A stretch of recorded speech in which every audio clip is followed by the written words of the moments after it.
What's going on, Bulls Nation? And welcome into the CHGO Bulls Podcast. Coming to you live, presented by PointsBet. Use that promo code CHGO when you sign up to live your bet life. I'm Matt. You can follow me on Twitter at Bulls_Peck. Big Dave right here is on Twitter at BAWBAWL Sports. Mr. Will Gottlieb on Twitter at Won't Gottlieb. We are at CHGO_Bulls. Hanging out here at our West Loop studios. Ugh, the chairs. Feels good. Yeah. So comfy. Nice. You know what feels even better? What's that, Matthew? Knowing that we're about to chat with our guy, Marc. Hey! Everybody, Marc, our fourth member here of CHGO Bulls. Follow him on Twitter at MKHoops. Good morning, Marc. How are you? Good afternoon, gents, or good evening. How are you? I'm doing well. Doing good. Doing great. Doing well. So I'm excited for this episode because when the Bulls are on off days, we're not doing pre and post. We can kind of talk about whatever we want to talk about, what's on our minds in Bulls Nation. Scary. And I asked Marc, I was like, hey, man, it's your one pod for the week. What do you want to talk about? And Marc wants to talk about a lot of interesting things. So we're going to start with Patrick Williams.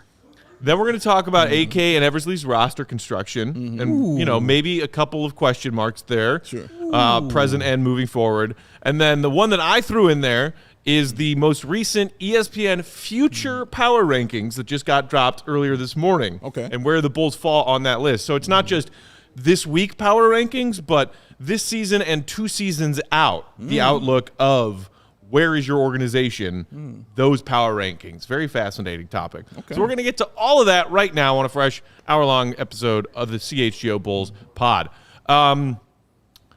Marc, P-Dub played 25 minutes in their win over the Wizards after seeing his minutes steadily decrease over the last couple of games. Let's start there. What did you think about Patrick in that win over the Wiz last night? Well, I mean, he looked really good. This is the guy I was kind of expecting and hoping for, let's say. But I don't know, to me, it was very noticeable, the change in his demeanor, the change in his approach, rather, between the Knicks game and the Wizards games, which you guys spoke about yesterday. And I guess something that I just wanted to get into a little bit more in depth was, like, is that something that concerns us or not? Like, the fact that he needs to be almost pushed and challenged by Billy Donovan to be that type of player. So that's something I wanted to talk about, but also wanted to discuss, I guess, the concept around the minutes that Patrick Williams is receiving, and I guess this battle between the fan bases to, whether Patrick Williams should be just given these minutes because he was a former fourth overall pick.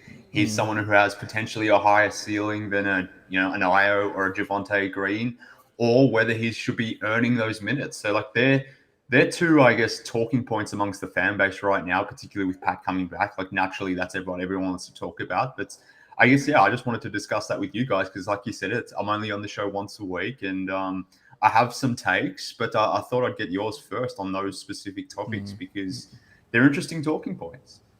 Yeah, well, I agree with you. I really enjoyed how Pat looked yesterday. I thought it said a lot that Billy left him out there in the fourth quarter.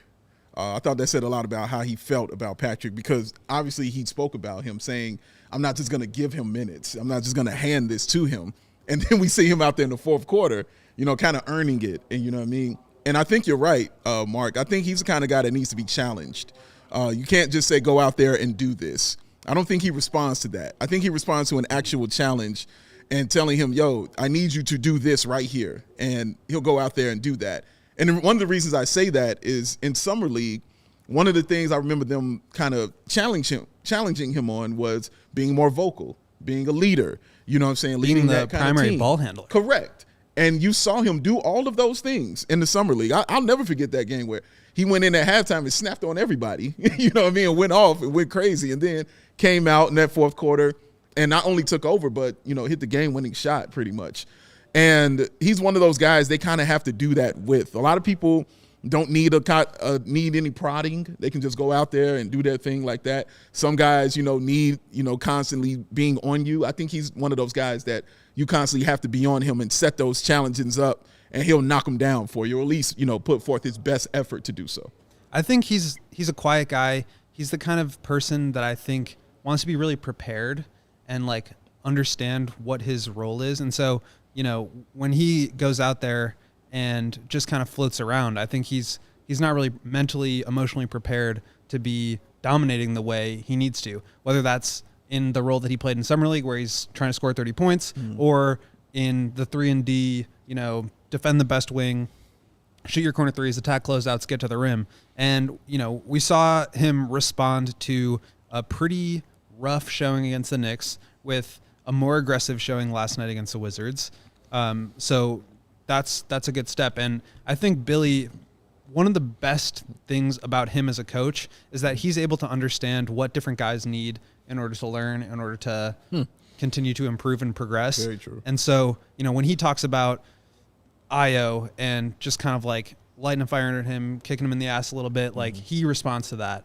Whereas Pat, he likes to take things a little bit, sit on them, figure them out. And I think that can frustrate some outside observers where it's like, okay, why aren't you starting to figure this stuff out sooner? But and not to say that he's like a slow learner. I think he just likes more to cerebral.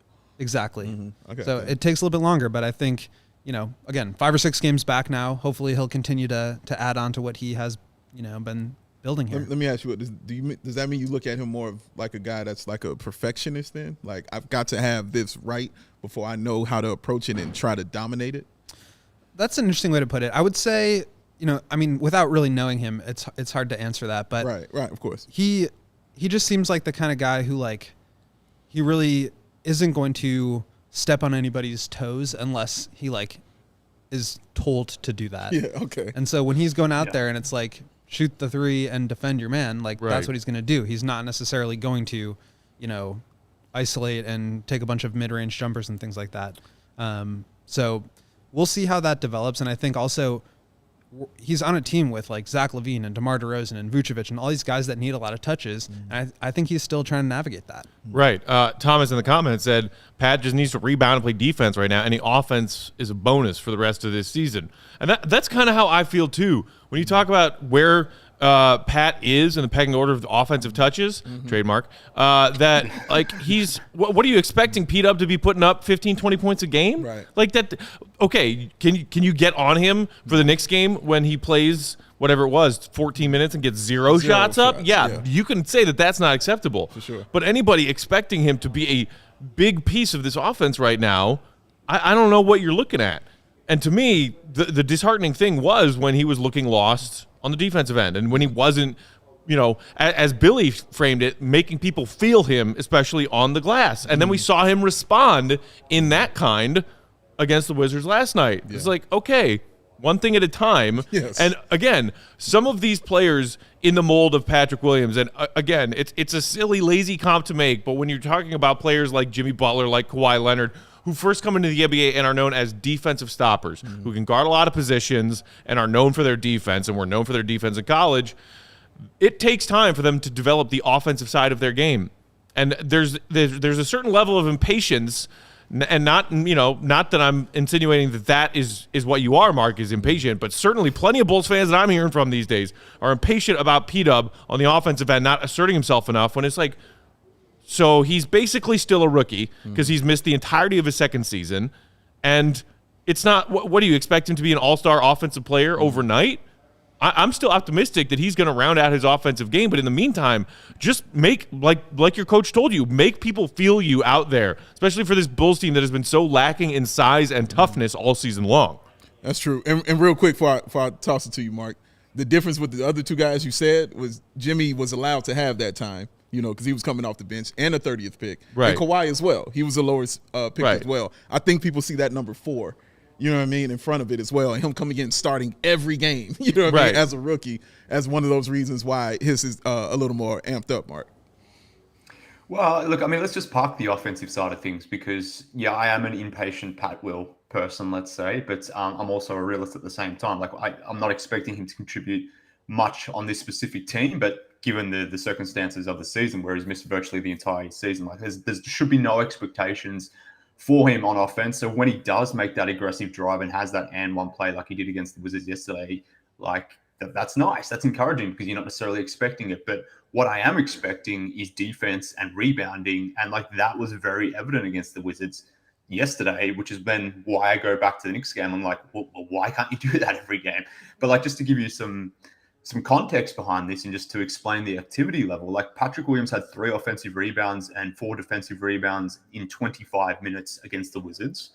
That was very encouraging. In his previous 5 games, which totaled 81 minutes, he had 4 offensive rebounds and 10 defensive rebounds. So I'm like, why can you do it against the Wizards, but not necessarily can't do that aspect of the game every other game, I guess? So, like, forget the offensive side of things, because I think you're right, Matt. That's completely unfair to put on Pat. But it's the defense and the rebounding and the activity I want to see, which isn't consistent right now. Which, fair enough. He's just coming back from injury. He's a young player. All those sorts of things. But why this is an interesting talking point to me is there's 6 games to go in the season. It seemingly feels like the backup power forward position is the lone position that's up for grabs right now in Billy's rotation. Will and I are sort of writing about that at the moment, which will be up on the website tomorrow. But like, I guess just an interesting thought exercise for me is like, do you prefer to go to the higher ceiling guy who is maybe more questionable in terms of the output you're going to get, or would you be more comfortable going to the more sure thing, like a Javonte, for example, who may not have that same level of output in terms of that ultimate ceiling, but maybe that consistent baseline that you're going to get is going to be more consistent. And do you guys think that is more important heading into the playoffs, or do you think in the last 6 games you should be pouring some minutes into Pat to maybe see if he can be a little bit more consistent than what he's sort of shown since he's been back? I think you have to find a balance on that. You have to find a way to work Pat back in, because it seems like he's going to be vital and important in the playoffs for all the reasons you stated, especially the rebounding and the defense. But at the same time, you can't go against what's been working for you, right? And we've seen that with Javonte Green all season. And we know what Pat did against the Wizards, what Javonte Green did as well against the Washington Wizards was also really, really awesome.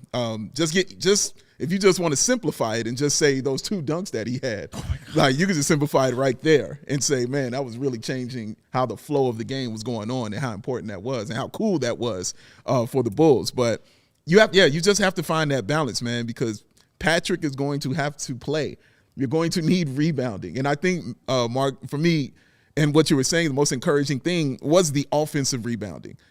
Because that is exactly where the Bulls truly, truly, truly struggle, is the offensive rebounding side of things. And for him to actually get those and actually to get a key one in the 4th quarter, I thought was really big for Patrick Williams. And sometimes you can get at least for myself, I can get frustrated watching that, because I see just how high this man jumps, you know what I'm saying, to get these boys. And I'm like, yeah, this should be every game. Like, this should be all the time. He's like one of the few players I've seen where he like has rebounding highlights, right? Yeah, where he'll like just right. fly out of nowhere and grab rebound. And these are the kind of things, to Mark's point, where it's like you shouldn't need to ask him to do this. This is like the stuff he does well. Like asking somebody to like go out there and have an impact on the game, you know, whatever form it takes, that shouldn't be a question. And I think that's where the frustration comes, both from the fan side of things and from Billy. I mean, everything he said is, you know, there's a very fine line between gifting somebody minutes to try to improve them as a young player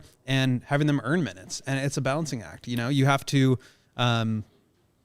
play in order to try to prove yourself and get better. Right. But if you're not doing that, it's hard to get Speaking minutes. of which, we pulled that quote. Let's throw it up on the screen right now if we can, because it's one of a lot of interesting things that Billy had to say about Pat. I do think that with a young player, a very, very fine line between just giving a guy something without them earning it and also not giving them the opportunity to grow and develop either, where you just don't play a guy and he doesn't have the opportunity. I'm not one of these guys that thinks you just take a young player and just throw him out there and just keep giving. And then after that, he went on to say that it wasn't necessarily in this string of games that he was displeased or not impressed with what Patrick was doing, and it was like a punishment that he wasn't giving in that many minutes. But he said it was what I saw out there on the floor at the time and what was best for our team and you know, maximizing our team's chances to win. So, you know, again, I think it's something that Billy Donovan does well. You know, we can talk about X's and O's, Billy, and adjustments, Billy, and all that kind of stuff, but He's a respected guy when it comes to his players. He's a players coach who knows how to walk that fine line between encouraging guys, motivating them, getting more out of them, holding them accountable, while also propping them up at times and encouraging them in ways to say, it's not good enough, but I'm going to keep pushing you and believing in you until it is good enough. I think over the last couple of games, you've kind of seen how hard it is to develop players and win at the same time. Yeah.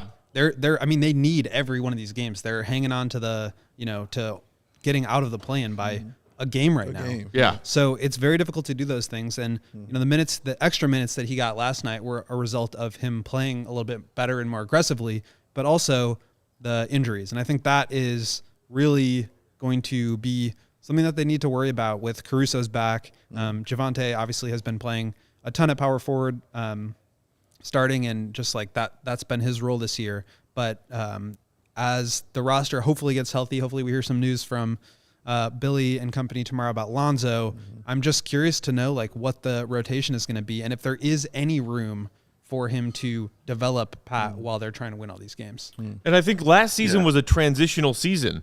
A new front office, a new coach, still figuring out what you had with Zach, Wendell, Lowry, Kobe, and throwing in a 19-year-old Patrick Williams. It's like, yeah, sure. We're just evaluating young talent right now anyway. Throw another piece of young talent in there and make them a part of the evaluation transition season. And so now, and like you just said, Will, after missing an entire season to injury, P-Dub's coming back into a situation where it's a completely different roster, and they're fighting like for their lives in a playoff seeding scenario right now. And it's not at all what it was last season. So it's like, P. Will's life was turned upside down, like Bel Air style. All right. Hold on. No. We're going to take a break and clap for that one right there. That's what we're going to do. Clap that up, guys. Clap that up. There you go. Well done. Well done, sir. Well done. A shout out to Anish in the comments who said, you guys, Jimmy Butler won his most improved player in his 4th year at age 25. Pat is 20. Again, and like I've had some Bulls fans coming at me saying, like, how many times do I have to listen to you say, let's all remember Pat's only 20, until it sinks in. No. So stop asking. Can we make it a podcast rule that we're not allowed to mention that ever again, please? Please. At least not when I'm on. I don't Get want to hear all about how the old prefaces and he is or- caveats out of the way first. What I mean, what do you? I mean, what is so hard to grasp there, Mark? What is the demand and expectation? Is it just because, as Big Dave said, he was the 4th overall pick? So because you're the 4th overall pick, we expect you to be, if not a star, a solid role-playing starter caliber player? Well, look, that to me, age, where you were drafted, none of that almost matters to me after you step foot in the NBA. And I just take that as an excuse, I suppose, because like we've got Io on the team. This dude, how many years did he play in college? 3 years, whatever it was. He's 22. He's shown more than what Patrick has already, and maybe he was more ready to do so. I just hate the excuses of, we only talk about guys' age or their draft pick, where they were drafted, if things are not necessarily going well, let's say. That's the only time we lean back on it. But, like, do we talk about Anthony Edwards being only 20 or anything like that, or LaMelo Ball only being 20, the fact that he's an all-star in his 2nd season? Like, we don't really talk about that stuff. So I just take that as an excuse. But I'll get off that soapbox and get on another one. I'll tell you what's really annoying me at the moment is people going after Billy Donovan for whatever reason. Like they've had enough fun with Vooch. He's no longer the scapegoat. I mean, they'll always come back to that, but for whatever reason, Billy Donovan is now the scapegoat because it relates to this topic that we're discussing here, which is Patrick Williams and his minutes and the way he's sort of applying his minutes within the games. But I hope the Billy Donovan detractors who have been blaming Billy about his lack of adjustments noticed yesterday against the Wizards that Billy changed up his rotation and Pat got in the game earlier than Javonte Green, and that enabled Pat to get the 20-25 minutes that he did receive. And clearly Billy saw Pat playing the game with some level of force that in his first stint that earned him more minutes going on. So I hope the Billy Donovan detractors are listening. They've probably tuned off at this point with me going on this rant, but hopefully they are listening and hopefully they are appreciating the fact that Billy is making changes, even if sometimes they don't feel like that is actually occurring. Clearly it's happening, and we saw that with Patrick Williams yesterday. Yeah, as somebody who definitely said something about Billy Donovan and his adjustments, it's something I haven't harped on all season. I've actually been for him, and everybody knows what I keep saying. He hasn't been beholden to any lineup, and I love him for it, and I thought it was awesome. But it was something about that game that he just would not change, and he would not flip anything, and nothing was working against those Knicks. And he stayed with that small ball lineup, and he wouldn't go with any kind of change, and that really, truly bothered me. But what I loved was he came back that next game, like Mark said, and flipped everything. He's like, oh, okay, I'm going to make this adjustment here. Even an adjustment in the fourth quarter with how they started breaking the trap and all those kind of things. So that's what I like. But when I see it and I don't like it, I'm going to say it. That's how that goes.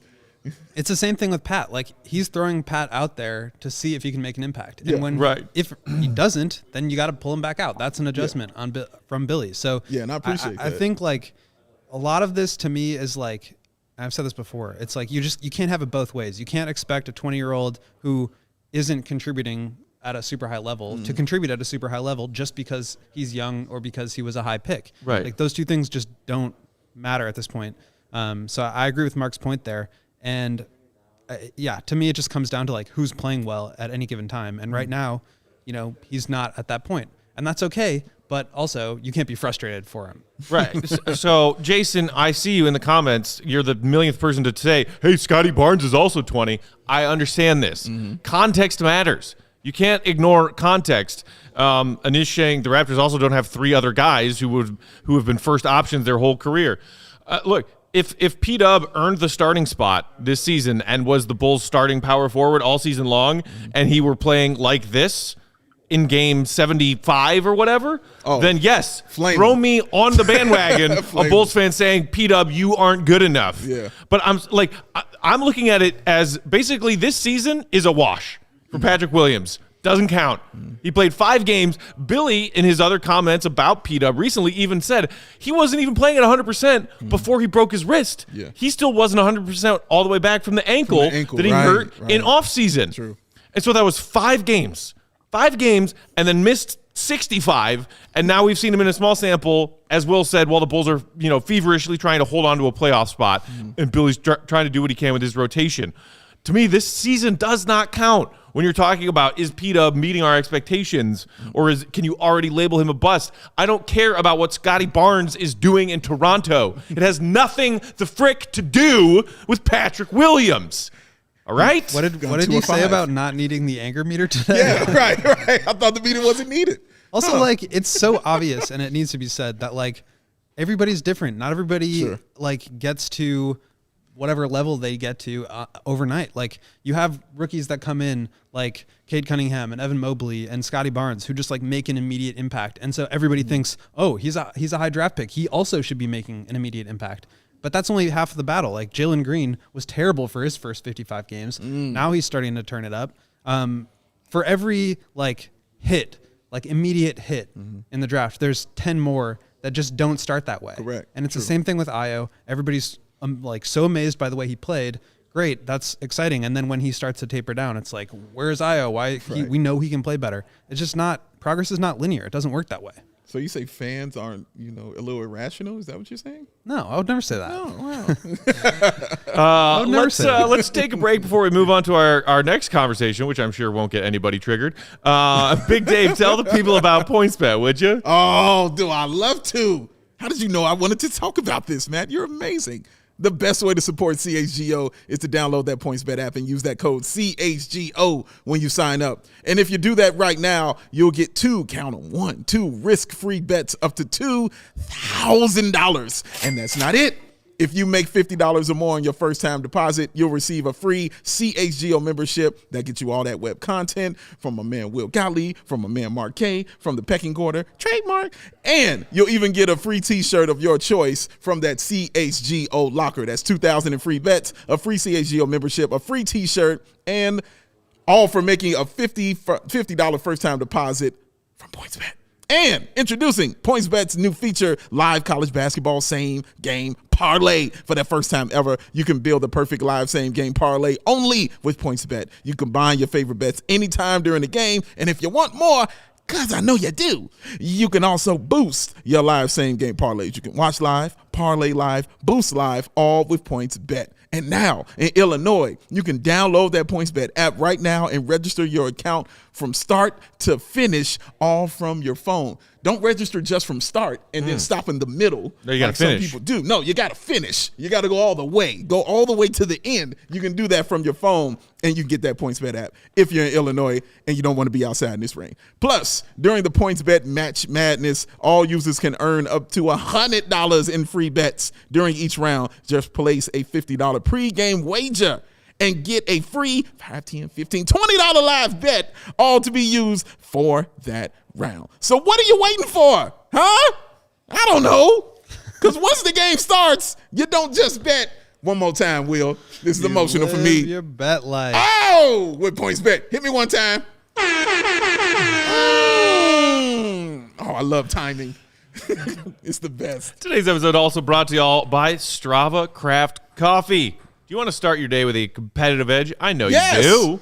Strava Craft Coffee is a game changer and has helped thousands of people to improve their overall wellness and quality of life. Strava delivers delicious, fresh roasted specialty coffee infused with organic, broad-spectrum CBD. CBD from hemp doesn't get you high or hungry, but it does offer real benefits that can help you feel alert and focused without the coffee jitters, live your day more balanced with less anxiety and fewer aches and pains. You know I need that, Dave. Yes, you do.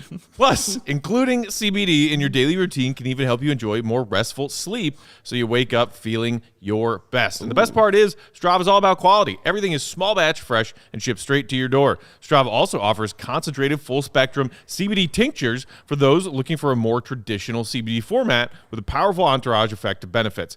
CHGO listeners can save 25% off their entire order when you use code CHGO25. That's 25% off your entire order at StravaCraftCoffee.com using promo code CHGO25 at checkout. Also, if you really love Strava after you try it, and I know you will, you can subscribe and save with the Strava Coffee Club membership. Shut up. With Strava, you're in control. Save on your favorite coffee and have it automatically delivered to your home or office on your preferred schedule. That's StravaCraftCoffee.com, promo code CHGO25. Crispy. I like that one. Congratulations. Okay. The other thing that Mark K said he wanted to talk about with us today, y'all. Okay. Roster construction, AK, and Eversley. Now, so he already was on his soapbox a little bit saying, hey, all of you people calling for Billy's head need to chill out. And he is correct. And we all are on that same page. We have people in our comments after some of these losses recently being like, fire Billy Donovan. Is he on the hot seat?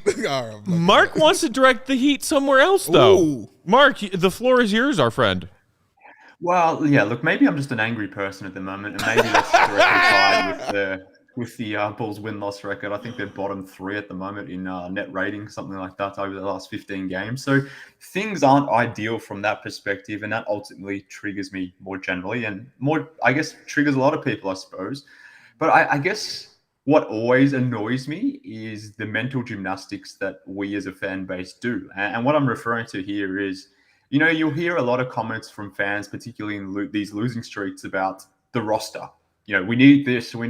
Why is Billy doing this? Billy sucks. Why did we trade for Vooch? All these sorts of stupid takeaways.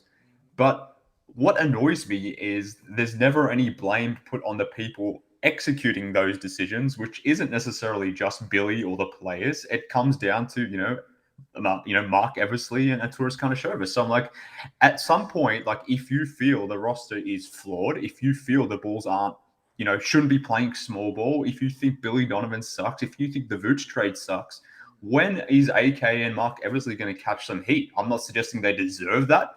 I just want some accountability from those fans that are sort of blaming it on the individuals, whether it's Patrick Williams not being good enough as a number 4 pick. Then, like, all right, fine, say that if you want.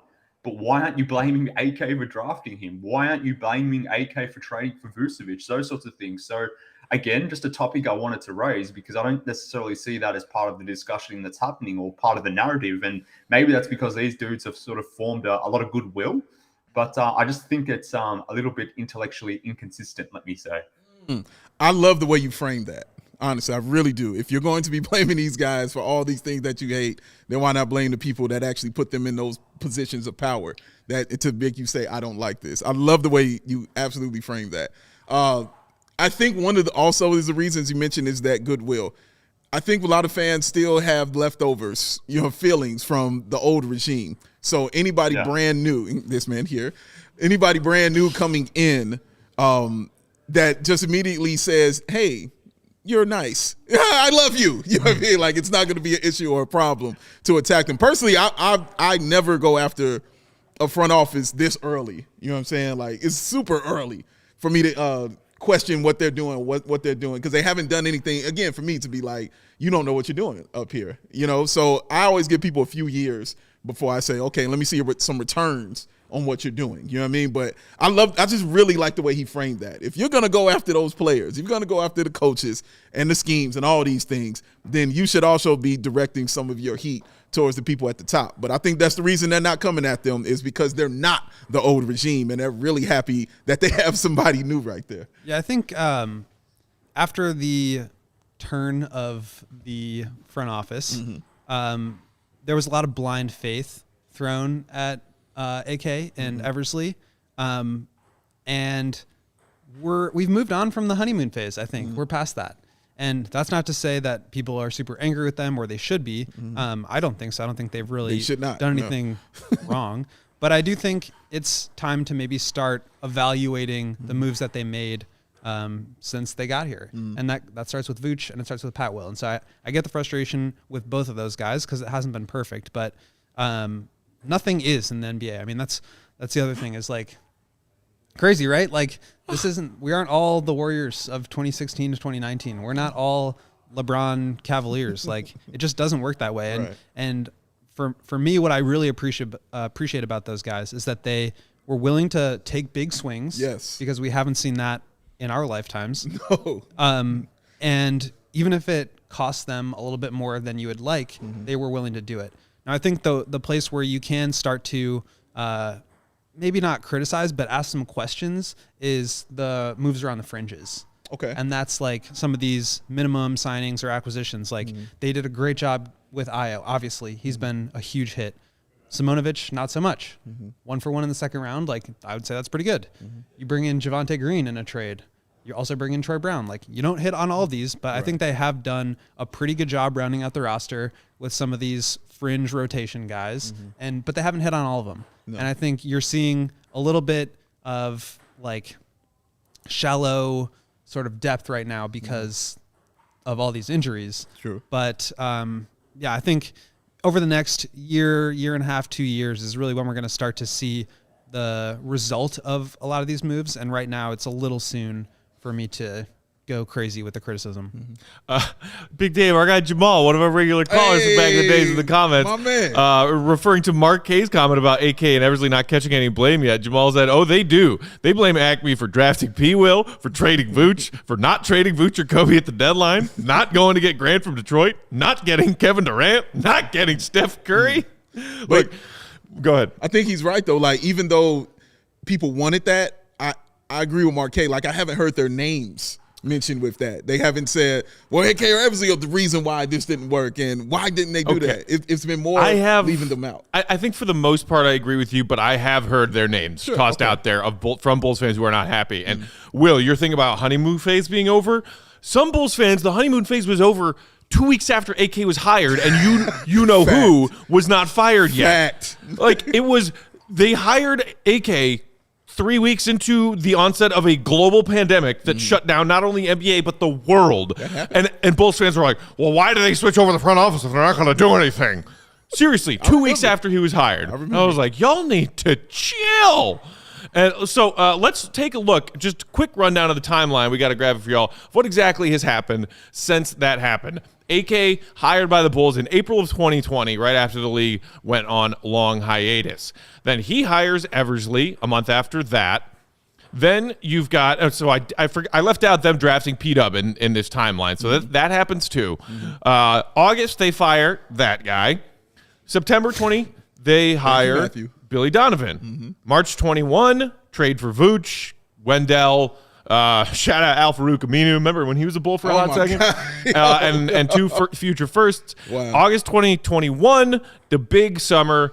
They get sign-in trades for Lonzo Ball, DeMar DeRozan. Mm-hmm. They sign Alex Caruso outright in free agency, and another sign-in trade sending Lauri Markkanen to Cleveland, netting Derrick Jones Jr. and Portland's protected first. Right. So I was going to say, if you want to quibble about stuff on the fringes, which is what I was just talking about, the Al Farouk Aminu thing turned out to be a really big deal because they took on money for the following year. And in order to offload it, they needed to give the Spurs a 2025 first-round pick to get DeMar DeRozan. And then the Markkanen trade. I mean, Derrick Jones is out of the rotation right now. They got that pick, but would it have been better to just keep Larry Nance, which sounds like they could have done? He'd be kind of perfect for what they need. But right Nance is under contract further, correct? Yeah. Whereas It would Derrick affect Jones the Jr. isn't longer expiring. term, But they're going to lose that money for nothing now, whereas they could have flipped Nance again or kept him. I mean, the options there are, who knows what would have happened, but Right. So I like that, though. I mean, like fringe stuff, and look, your boy Daniel Gafford. Some people questioning that trade with the Wizards when really, speaking of out of the rotation, Troy Brown Jr. But I think low-key stealing Javante from the Celtics was an amazing move because look how much he has meant to the team this season. Yeah. So we could talk about fringe things, and some people even it's not a fringe thing. It's one of the biggest things they've done in the Vooch trade. If you have issues with it, I'm just talking. Look at that, simplified timeline from when AK took the job to now. It is March of 2022. For another week, it will still have been fewer than 2 years since they flipped over this front office and started this all by hiring AK. And a year and a half of that, they've been dealing with a global pandemic while trying to fix an organization. Again, not necessarily an excuse, but do we remember what this team and what this organization looked like 2 years ago? Because I remember. I do. I am going to remember for the rest of my freaking life because it scarred me. And yeah, I know we're all panicking about falling into the play-in tournament right now, but come on, what about Bob? It's baby steps, y'all. Did you expect them to go to winning a title now? Have a little bit of patience when you're talking about this front office. Like my man Dave here said, it's not time yet. Give them time. We were fed up with the previous regime who had 20 years. 20 years. We're not even on year 3 yet. Chill. And to be clear, nobody bats 1,000, and I think there's been so much more good than even bad or mediocre. Yeah. So I'm not they executed 3 sign-in trades in one offseason. I and love you what can they've talk done. about whether or not they could have gotten Nance instead of Derrick Jones. The previous regime didn't know what a sign-in trade was. This one did 3 in the span of a week. Yeah. 2 of those 3 in the span of an hour. Go ahead, Mark. Oh, look, just to be clear, I'm not an Acme hater. I am a Garpax hater, so that is very clear. You don't have to make that those points to me, let's say. But I guess what I'm just saying is I hear so much noise about all these moves that have happened that maybe people disapprove of. Matt, you've sort of said that people are throwing around the Acme or Marc Eversley name or Karnisovas name as not being good enough, but I personally don't hear it that much. I would hazard a guess that their approval rating is greater than 80% at this point, which maybe it should be. I'm not saying it doesn't deserve to be, but what I am saying is I'm just annoyed at the moment when I hear similar to the Billy Donovan detractors. It annoys me when people blame Vooch or the acquisition of Vooch, or people go after Matt Thomas for getting minutes, and I'm like, well, why are we going after Matt Thomas? He's just trying to play an NBA career. He didn't sign himself to this roster, sort of thing. If you have a fundamental problem with Matt Thomas being on your roster, why are you going after Matt Thomas? So that's just that stuff that really shits me, I suppose. So I just wanted to put it on the table today because I would hope at some point we as a collective fan base could be smart enough to have this as a decent conversation where we're not just blaming the player or blaming the coach and we're thinking a little bit more broadly. But I don't know, it's just something that annoys me. And again, we talk about small ball versus playing bigger. If you're annoyed that Billy Donovan is playing small ball, then why is that? Because the roster is designed to play that way. Who designed the roster? If you have a fundamental problem with how this roster is constructed, and that ain't Billy Donovan's problem. That ain't Javonte Green's problem that he's playing power forward. take aim at the people that made the roster. And again, I don't have a problem with it, but I'm speaking to those that do, I suppose. And for the record, I'm a big small ball guy, so I'm into it. Me too. Kyle Korver playing center. Whatever we need to do to get some spacing. Whatever needs to happen, yes. Any further thoughts on this whole Acme start from you, Dave? No, that's. I think Marque honestly hit everything I was thinking right there. Yeah, including some Matt Thomas talk. And you know I'm always down for some Matt Thomas talk, baby. Matty Legend. That used to drive me crazy. But Mark, it drove me crazy. Like I'm sitting there hearing people complain, and I'm like, guys, he's like the 80th person on the roster. He'll never play again when guys get back healthy. Why are y'all mad about Matt Thomas? Like, he's the worst. It's Matt Thomas. Like, What are we arguing about here? I could never understand it, but yeah, man. But I completely agree with that, man. If you're gonna throw that blame here, make sure you throw that blame to everybody like that. In other words, what you're saying is silly. That's bottom line. What he's saying. Also, I want to say one last thing, which is that like there was no criticism of anybody in the first 60 games when things were going really well. Now they've played 15, 20 bad games. Like it's the worst season ever. I get right? it comes out, but like the bigger picture, let's always just remember the bigger picture. We thought 4-5 seed with 45 to 50 wins would have been a huge success. I would have been, and that's exactly the pace we're on. Right. Didn't look the way that we maybe expected, where they were super hot for the majority of the year and then really cooled off. But big picture still looks the same. Yeah. And look, I'm not absolving them of any mistakes or partial guilt. They being the front office. But again, it's more good than bad by a lot, in my opinion, since they came in and started. So much has changed. Yeah. There was a lot of work to do from what they inherited. Bro, they had to take down a punch clock. Right. You know what I'm saying? They did. Like, bro, it was a lot of work to do. And I think maybe the biggest grievance from the fan base that I've heard this season was nothing at the deadline, right? You couldn't make a move at the deadline. And their reasoning at the time was, and I was absolutely fine when I heard them say it. Me too. We have not seen our group healthy yet this season, and we want to see it. Because in the smallest glimpses of it earlier this season, you look at the numbers, what they constructed was great. Yeah. You know, like their key five with Caruso in with the other four starters had that net rating of like plus 12.5 or whatever. Right. And it was a small sample size, but they liked it. Right. Well, as pieces started to come back after the All-Star break and the schedule simultaneously got harder and harder, this is what we've seen. Yeah. And so people might be looking back on that trade line and saying, you should have done something. Yeah, but not only that, they also saw that all season long we were pretty much a top 3 team in the conference. So they're looking at that as well. Like, we're winning, even though we're struggling with this thing, we're winning. So maybe we'll look better when we get everybody back on the team. So let's wait to see that and then evaluate it going forward, which made logical sense to me when you're thinking like that, right? I'm with you there. Big Dave, hit the people one more time with PointsBet before we move more? on to our power rankings conversation. They want more? I think they want more. More. Give it to them, Adam baby. Driver. More.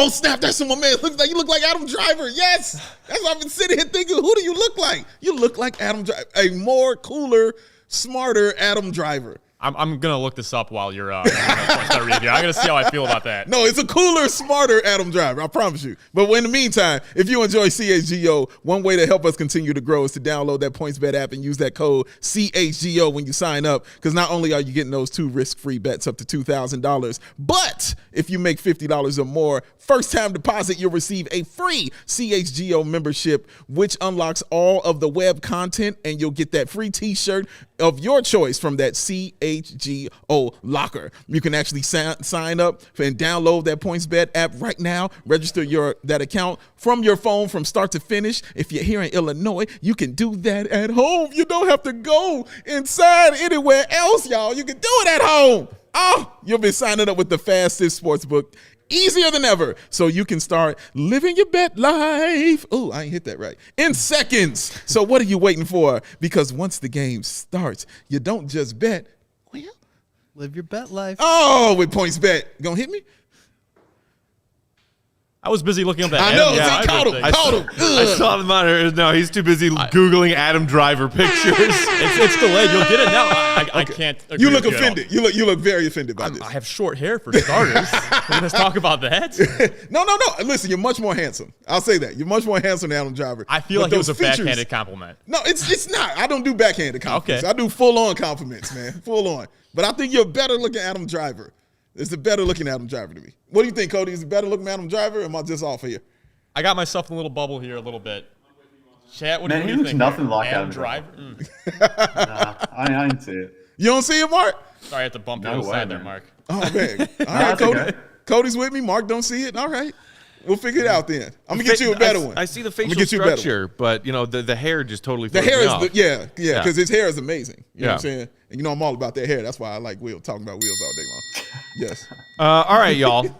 Last topic of the day. ESPN released their future power rankings for the Okay. NBA. I think they do this twice, maybe 3 times a year, as opposed to their weekly power rankings during the season. And this is about projecting teams' strength and likelihood of success at the current point in this season and 3 seasons out.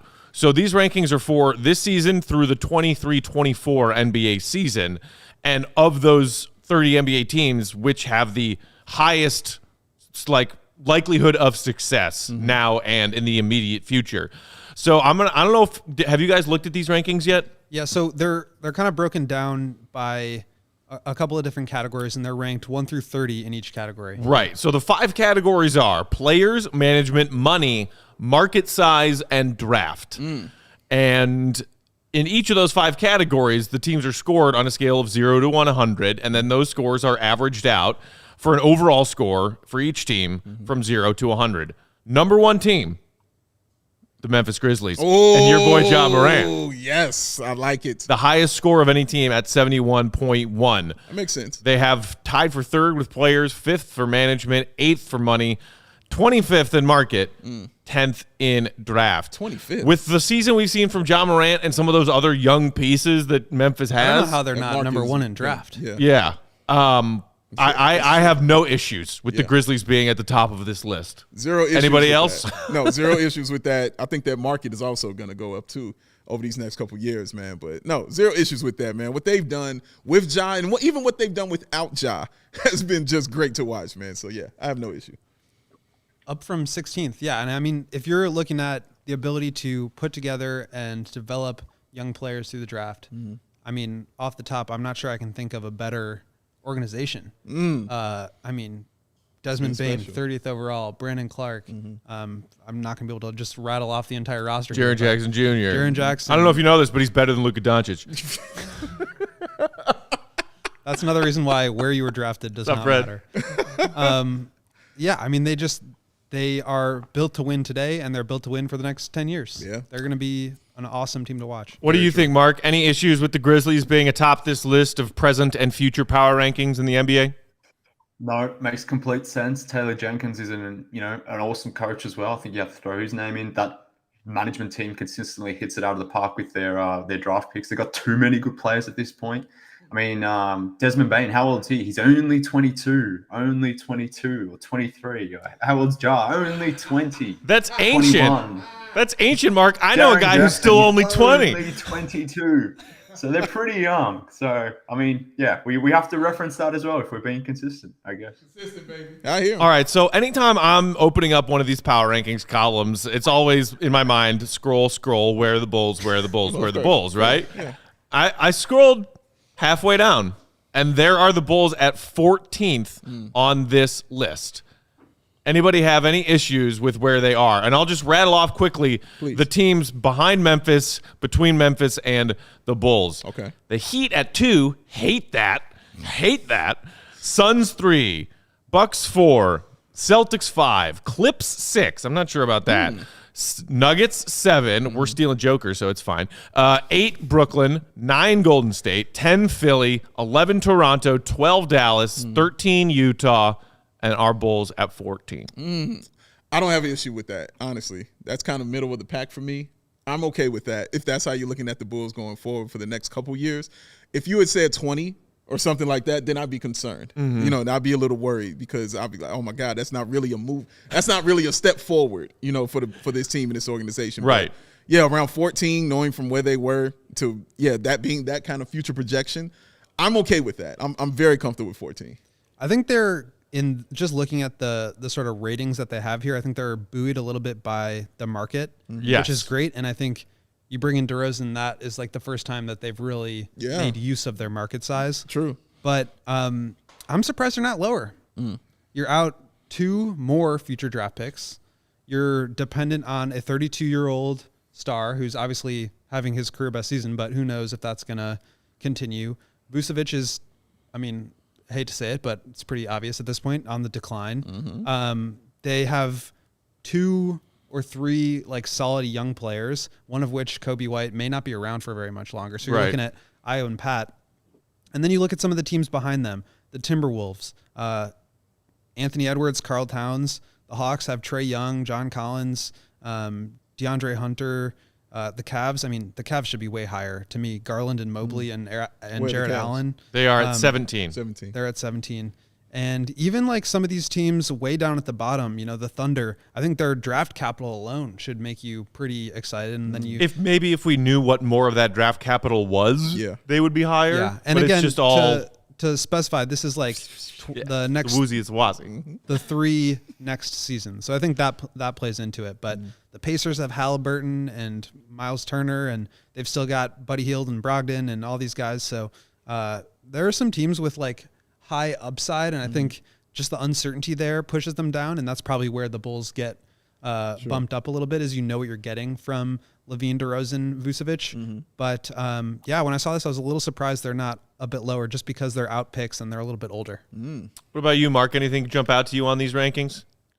I mean, these things are always so subjective, and like, how much weight are we putting on certain things, like players versus money versus market versus draft and all those sorts of things. But if we're coming back to the baseline point here that they're trying to make is, over the next 3 years, where does this team potentially fall in the rankings? Like, I feel like 14 kind of feels about right. Like, if we just split that in half, that's just to say that's 7th or 8th in the conference. That kind of makes sense to me because, like Will said, you know, DeMar's 32, going on 33, I think in August.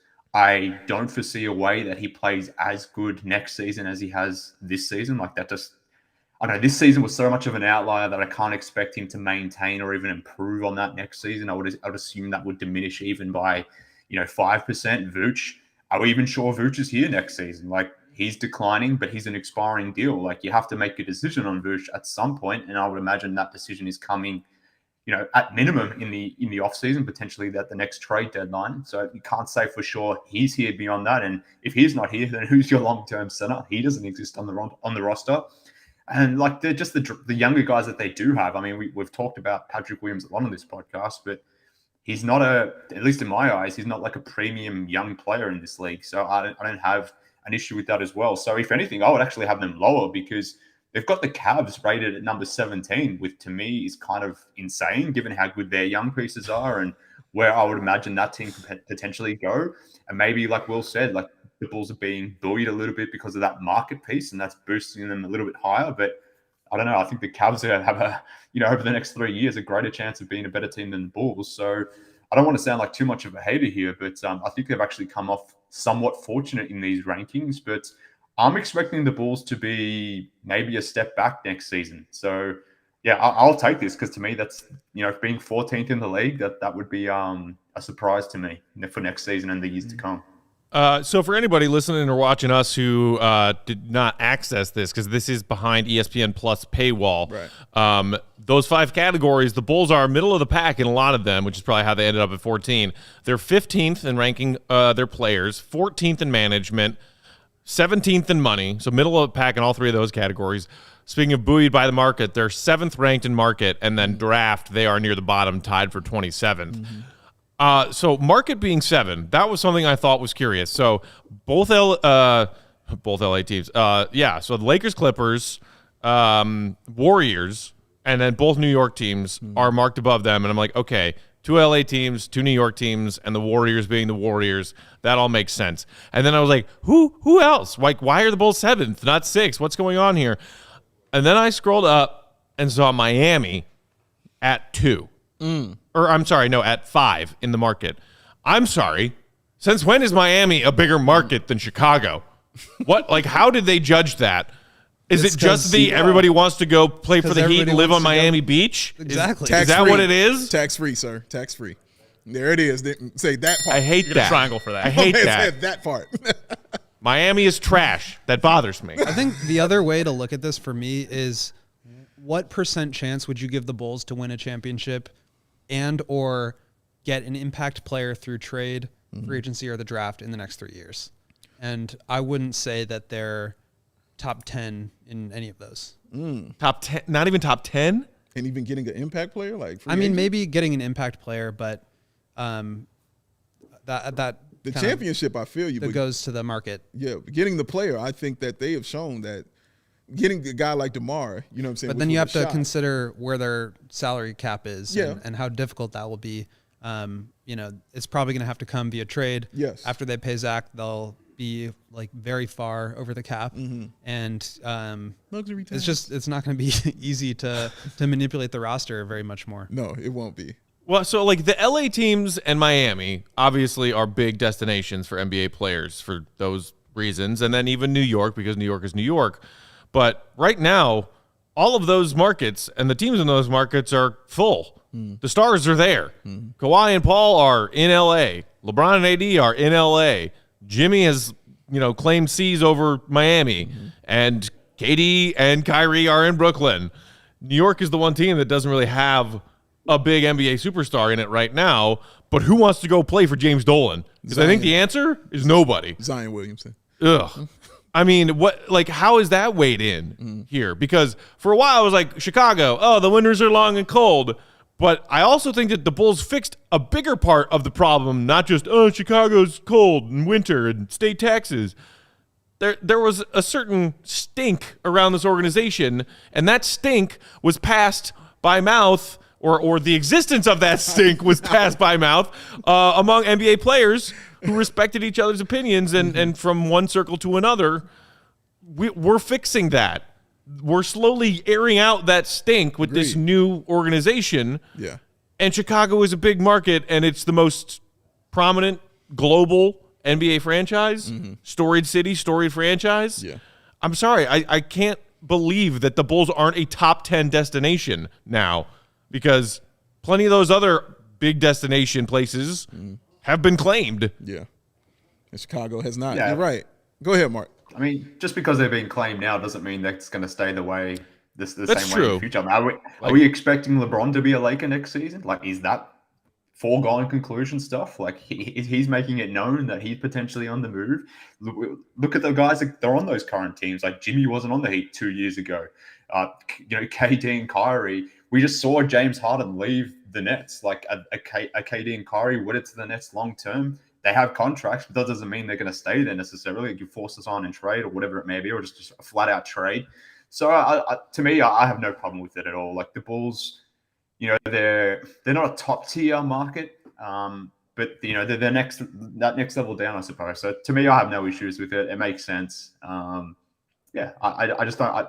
It's not something to raise my blood pressure over, Matthew. So maybe don't waste your cholesterol levels or your blood pressure levels Have on some this. Strava. I'm sure tomorrow, Yeah. when we're playing the Clippers with Paul George back, there's potential for you to be, pretty shitty tomorrow. So maybe just, save it for tomorrow.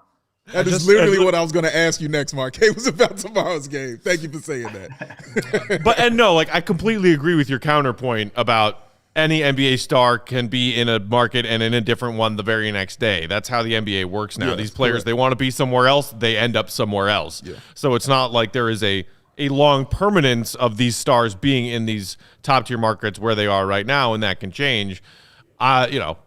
Bigger picture, I think that one of the big reasons why stars were not being attracted to Chicago has been fixed or is in the process of being fixed. And I'm sorry, I hate that it's just like, Chicago's cold and you got to pay state taxes. Like the city is, in my opinion, the best city in the country. Yeah. And it's a amazing sports city, and NBA players who are stars should want to come here and want to win here. Yeah, having DeMar here, how he came here, and having him That's huge. having him as the mouthpiece that he's been for the Bulls so far, going on all the podcasts he's been on, all the things like that, and continuing to talk about how much he loves it here and how much he loves Chicago. Plus the winning also helps too, and the coach, that's a player's coach, and the front office, that has been awesome. All of that plays into it. So yeah, you tell me NBA players don't enjoy running suicides at practice? I'm shocked, man. I thought they liked using punch clocks. clocks. I really thought they liked punch clocks, man. You know what I mean? Like I really thought that. That's Should we put a punch clock here, Will? What do you think? No, Have you ever seen a punch clock? I don't need that. One of those old timey ones that can, one wrong move and it'll chop a finger off you. Oh my goodness, where were you working? Oh, I've worked in some places, man. I've worked in some places. Oh my goodness. That's it. We are out of time. Everybody, thanks for tuning in. Mark K, Mark thank you for being here. K. Our dear friend Mark. Follow him on Twitter at MKHoops if you aren't already. And subscribe to CHGO. Become a member so you can get his exclusive written content. We've got one of the back and forth columns between him and Will here. Drop in tomorrow, gentlemen. Is that correct? So, there you go. Thursday, baby. Like that right there. What is Boom. that? Yeah. Sign up for a PointsBet account, promo code CHGO, put $50 into that account, and you'll get a CHGO membership. Yes, you so will. there you go. Follow Will on Twitter at Won't Gottlieb, Big Dave's at Balby AWL Sports on Bulls_Peck. We CHGO_Bulls. For our production team, everybody else hanging out here with us at our downtown West Loop studios, Matt Peck saying, thanks for listening and tuning in, Bulls Nation. We love you. Yes, we do. Till tomorrow. See you here for pregame. Bulls Clippers. See you, Red. Be good.